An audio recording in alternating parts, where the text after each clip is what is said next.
جتنی گردنیں آپ کی طرف پلٹ رہی ہیں نا، اور جتنی نظریں آپ کو غور سے دیکھ رہی ہیں، جتنی آپ مہک رہی ہیں اور جتنے نامحرم کو اپنی طرف اٹریکٹ کر رہی ہیں، جتنا آپ فتنہ پھیلا رہی ہیں اور اپنے کھلے بالوں سے، اپنے پرفیوم سے، اپنی ہائی ہیل سے، اپنی اسٹائلش ڈریسنگ سے، اپنی جیولری سے، اپنی چال سے،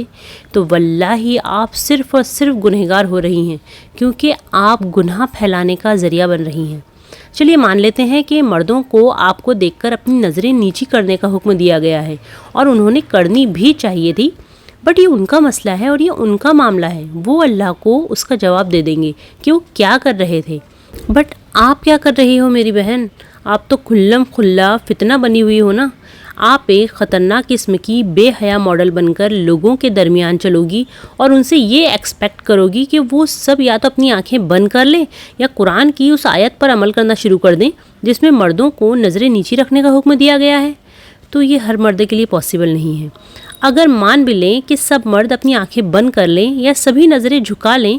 تب بھی آپ کو گناہ ہوگا، کیونکہ آپ نے قرآن کی ان آیتوں پر عمل ہی نہیں کیا جس میں اسٹرکٹلی عورتوں کو اپنے آپ کو مکمل پردے میں رہنے کا حکم دیا گیا ہے، جس میں زمانہ جاہلیت کی طرح بن سور کر نکلنا سختی سے منع کیا گیا ہے،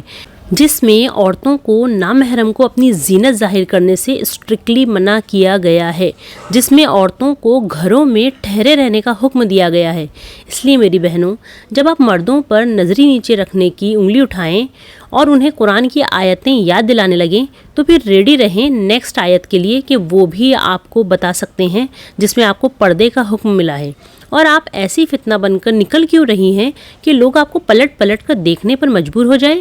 یہ گناہ پھر کس کے اکاؤنٹ میں جا رہا ہے؟